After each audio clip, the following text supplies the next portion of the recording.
Masuknya Hindu-Buddha ke Indonesia berdasarkan teori sudra. Banyak sekali teori-teori yang mendasari masuknya Hindu-Buddha ke Indonesia. Terdapat 5 teori, yaitu diantaranya teori Brahmana, Waisya, Sudra, Ksatria, dan Anusbagha. Teori yang ketiga bernama teori Sudra. Hanya sedikit ahli yang mempercayai teori ini. Salah satunya adalah Gottfried Haryaward von Weber. Pria keturunan Jerman ini lahir di Surabaya 1 Desember 1898. Dirinya merupakan seseorang yang mencintai budaya, sehingga dia pernah membentuk suatu perkumpulan sejarah kota. Dirinya juga menjelaskan bahwa ajaran agama dan kebudayaan Hindu dibawa oleh kaum Sudra atau kaum budak yang datang ke Indonesia guna memperbaiki kehidupannya. Dasar yang digunakan oleh von Weber dalam teori ini adalah sebagai berikut. A. Golongan berkasta sudra atau bisa disebut pekerja kasar menginginkan kehidupan yang lebih baik. Oleh karena itu, mereka dijadikan budak di India. Lalu mereka pergi ke daerah lain termasuk ke Indonesia. Golongan berkasta sudra ini sering dianggap orang buangan. Oleh karena itu, golongan ini pergi ke daerah lain termasuk ke Indonesia untuk menyatakan kedudukan yang lebih baik dan dihargai. Menurut teori ini, di India banyak terjadi perang. Dengan demikian, banyak pula tawanan perang. Indonesia dijadikan sebagai tempat pembangunan bagi tawanan-tawanan perang. Para tawanan perang itulah yang disebut kaum Sudra.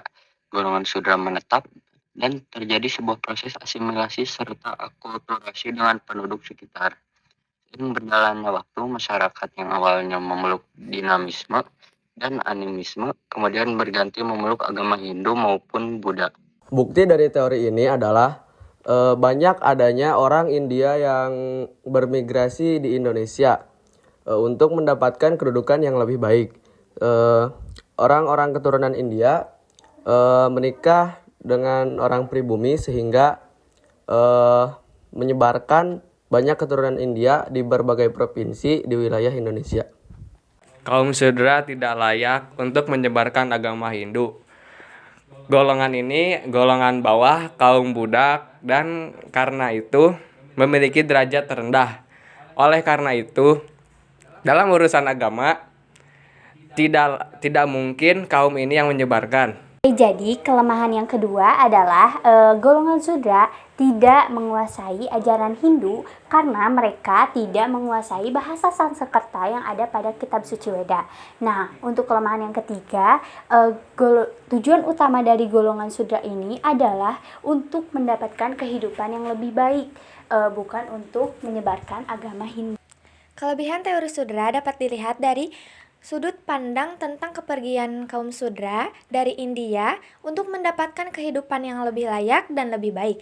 Hal tersebut lantaran karena kasta Sudra adalah golongan yang tersisih, sehingga dari kepergian tersebut adalah hal yang nyata. Di samping berpindah karena ingin memperbaiki kondisi hidup, golongan Sudra sekaligus menyebarkan ajaran agama Hindu. Selain itu, golongan Sudra juga berjasa dalam menyebarkan agama Hindu di Nusantara melalui perkawinan.